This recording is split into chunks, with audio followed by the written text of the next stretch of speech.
Morning student, कैसे हैं आप सब लोग। आशा करता हूं कि आप सब लोग अच्छे होंगे। और जैसे कि आप सब लोगों को पता है कि आजकल हमारे चैनल एग्जाम सक्सेस मिंत्रा में आप सब लोगों की हिस्ट्री की सीरीज चल रही है और हिस्ट्री की सीरीज में हम आपका एंशियंट हिस्ट्री देख रहे हैं।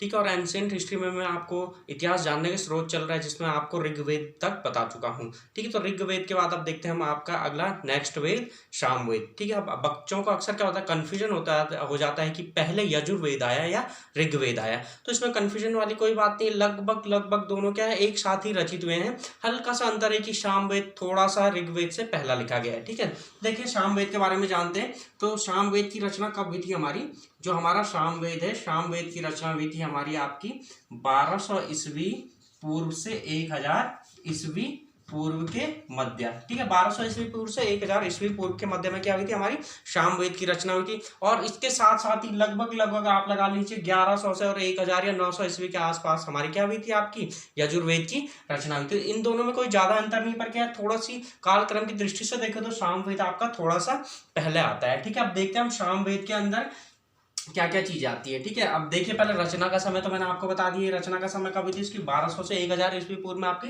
सामवेद की रचना हुई थी। अब आता है दूसरा रचना का स्थान। मैं आपको एक चीज बता दूं, जो ये हमारे क्या है बाद में आते हैं, जो तीन वेद यानी जो वेद त्रयी के अलावा आते हैं तीन वेद, वो उनकी रचना आपकी गंगा यमुना दोआब में हुई थी। आपको ये याद रखना पड़ेगा। ठीक है, जो बाद के ये तीन वेद हैं हमारे, कौन कौन से आते हैं, हमारे बाद के तीन वेद हो गए। जैसे आपके बाद के तीन वेद कौन कौन से, आपके सामवेद, यजुर्वेद और अथर्ववेद। इन तीनों की रचना कहाँ हुई थी, आपकी गंगा यमुना दोआब में। ठीक है, तो स्थान जहां इनकी रचना हुई थी वो कौन सा है, आपका गंगा यमुना दोआब। ठीक है, गंगा यमुना दोआब। ठीक है, अब दोआब का अर्थ तो आपको पता ही होगा, दो नदियों के बीच का जो क्षेत्र क्या होता है आपका, वो क्या कहलाता है, आपका दोआब कहलाता है। ठीक है, दो नदियों के बीच का क्षेत्र आपका दोआब कहलाता है। और हमने देखा ही होगा, जैसे आपको पता है गंगा नदी आपकी यहाँ से बहती है और यमुना नदी आपके ऐसे बहते आती है और आगे मिल जाती है। तो जो गंगा और यमुना के बीच का क्षेत्र है ये क्या कहलाता है, आपका दोआब कहलाता है। तो आपकी जो ये सामवेद की रचना हुई थी वो आपकी गंगा यमुना दोआब के क्षेत्र में थी। अब देखते हैं हम सामवेद के अंदर क्या चीजें हैं और क्या इसका टॉपिक है। देखो, अगर आपको मैं बताऊं तो आपको आश्चर्य भी होगा कि ऐसा हुआ क्यों। ठीक है, देखिए क्या है, जो सामवेद है, सामवेद में हमारे कुछ भी अलग चीज नहीं है।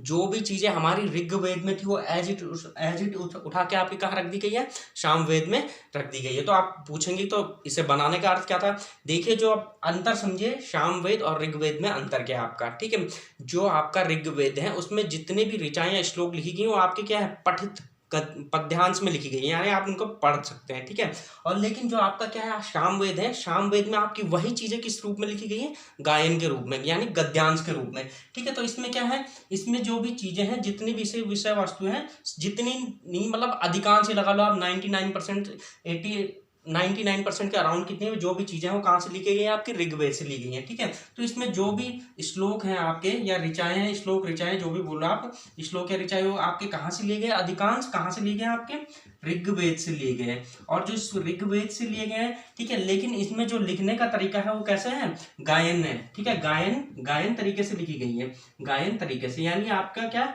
आप इसे गाकर बोल सकते हैं। ठीक है, तो जो क्या है आपका अंतर समझ में आया। जितनी भी चीजें आपकी ऋग्वेद में है वो तो क्या है, आपके पद्यांश के रूप में है, लेकिन जो भी श्लोक आपके ऋग्वेद से उठाकर सामवेद में लिखे गए हो किस तरीके से लिखे गए, गायन तरीके से, यानी गद्यांश के तरीके में लिखे गए। अब आपका दूसरा प्रश्न आता है कि ऋग्वेद में कुल कितनी चीजें हैं या कितनी ऋचाएं हैं, कितने श्लोक बोल लीजिए आप, वो कितने हैं ऋग्वेद में, कुल कितने श्लोक या ऋचाएं हैं। ठीक है, श्लोक या ऋचाओं की संख्या कितनी है आपकी, 1549। ठीक है, 1549 है। ठीक है, 1549 क्या है, इसमें श्लोकों की संख्या है। अब आपसे पूछता है कि ऋग्वेद के जो ऋगनी जो आपके क्या है सामवेद है, सामवेद के मूल श्लोक कितने हैं। ठीक है, सामवेद के मूल श्लोक कितने हैं। अब देखिए यहाँ पे आपका मूल श्लोक का प्रश्न क्यों उठा, क्योंकि मैंने आपको बताया कि जो भी अधिकांश चीजें हैं, लगभग लगभग आपकी 99% चीजें, 99% के अराउंड वो चीजें आपकी कहाँ से ली गई हैं, आपकी वो सारी ऋग्वेद से ली गई है। अब तो अक्सर ये आपसे क्वेश्चन पूछा जाता है पेपरों में। ठीक है, अगर कोई अच्छा सा एग्जाम देखो तो पूछा जाता है कि ऋग्वेद के मूल श्लोकों की संख्या कितनी है। तो ऋग्वेद के मूल श्लोकों की संख्या आती है आपका 75। ठीक है, तो 75 क्या है, आपके ऋग्वेद के मूल श्लोकों की रचना है। अगर आपकी समझ में इतनी चीजें आ गई हो तो आप देख लीजिए एक बार। ठीक है, तो फिर हम आगे चलते हैं। ठीक है, अब आप किसके बाद आता है कि ऋग्वेद की शाखाएं कितनी है। ठीक है, ऋग्वेद की शाखाएं कितनी है। ठीक है, ऋग्वेद की क्या है आपकी शाखाएं। अब देखो अलग अलग कई पुस्तकों में अलग अलग चीजें दी गई हैं और कहा जाता है कि आपकी ऋग्वेद की लगभग 100 से ज्यादा शाखाएं हैं। ठीक है, कहा जाता है 100 से ज्यादा शाखाएं। अब इतनी सारी शाखाएं हैं तो अब इनमें हम क्या क्या पढ़ेंगे।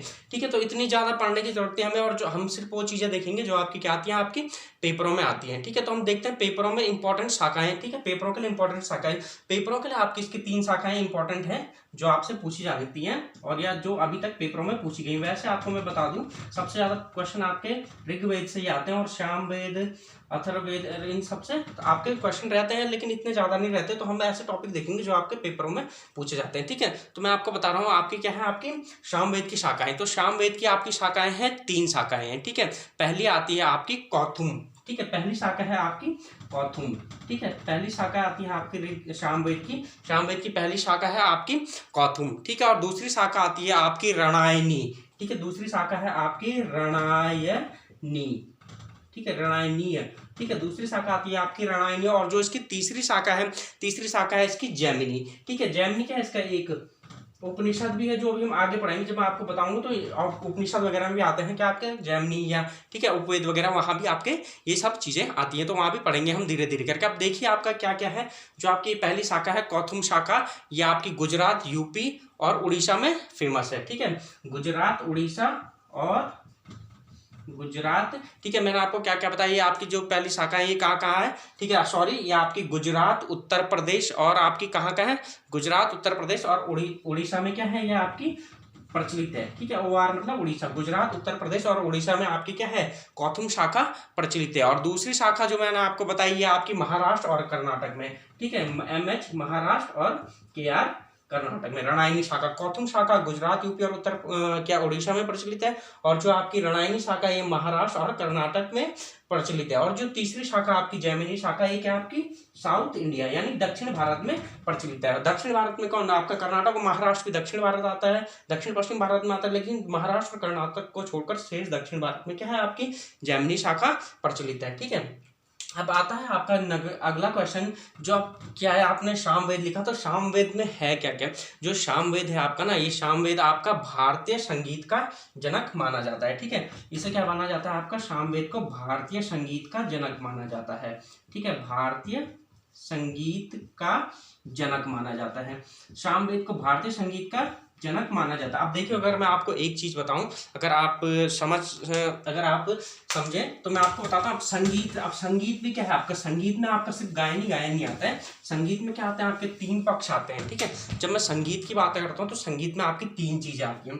संगीत में आपकी क्या क्या चीजें आती हैं, संगीत में आपकी पहली चीज तो आती है आपकी क्या आती है, एक आती है आपकी गायन आती है। ठीक है, संगीत के क्या होते हैं, आपके 3 भाग होते हैं, नृत्य, गायन और क्या आता है आपका वादन। ठीक है, नृत्य, गायन और वादन, ये 3 चीजें क्या आती है, आपका नृत्य, गायन और वादन क्या होते हैं, आपके संगीत के भाग होते हैं। नृत्य, गायन और वादन क्या है, आपके संगीत के भाग है। अब जो ये जब मैं आपसे संगीत की बात करता हूँ तो संगीत में भी किस चीज की बात करता है, आपका सामवेद गायन की बात करता है। ठीक है, तो इसे आपसे अगर पूछा जाता है भारतीय संगीत का जनक कौन है, तो वो कौन है आपका सामवेद, या भारतीय गायन का जनक भी पूछ सकता है आपसे कई बार, तो भारतीय गायन का जनक कौन है, आपका सामवेद। ठीक है, तो आपको एक चीज ध्यान रखनी है, जब मैं संगीत की बात करता हूँ तो संगीत में आपकी 3 चीजें आती है, नृत्य, गायन और वादन। तो इन तीनों में से भी कौन सी शाखा की बात करता है, आपका सामवेद गायन शाखा की बात करता है।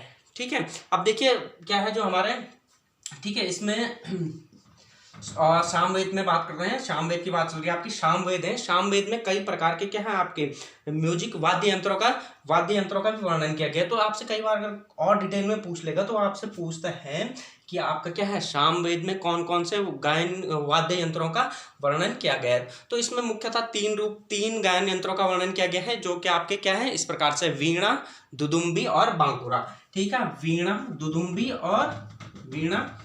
दुदुम्बी और बांकुरा, दुदुम्बी और बांकुरा। वीणा, दुदुम्बी और बांकुरा। ये 3 चीजों का वर्णन कहाँ किया गया है? आपका सामवेद में किया गया है। ठीक है, तो सामवेद से आपके मेनली इतने ही क्वेश्चन पूछते हैं। और हाँ, अगर कोई ज्यादा ही डीप में पूछेगा तो एक क्वेश्चन और बन सकता है यहाँ से, जो आपका ये सामवेद है। सामवेद में क्या है आपका 2 भागों में या 2 तरीके से बांटा गया है। ठीक है, जो सामवेद है, अगर कोई ज्यादा ही डिटेल में पूछेगा तो आपसे ये पूछ सकता है, जो सामवेद है ना, सामवेद के भागों को 2 भागों में बांटा गया और कैसे कैसे। ठीक है, पहला तो आपका गान और दूसरा आता है आपका, ठीक है, गान। ठीक है, पहला है आपका गान और दूसरा आता है आपका वार्षिक। ठीक है, वार्षिक, गान और वार्षिक। जो आपके शुरू के 4 भाग या 4 मंडल, जैसे कि मैंने आपको पहले बताया था, भाग कर क्या हमारे 4 मंडल, जो शुरू के 4 भाग या मंडल हो क्या है आपके गान के रूप में है, और जो आपके बाद के 3 भाग हैं वो क्या है आपके 3 भाग या 3 मंडल क्या है आपके वार्षिक के रूप में है। तो आपके इतने ही मेनली क्वेश्चन है जो अभी तक आपके क्या है आपके सामवेद से पेपर में पूछे गए हैं। और आशा करता हूँ कि आप सब लोगों की समझ में आया होगा और आप ऐसे हमें प्यार देते रहेंगे। धन्यवाद।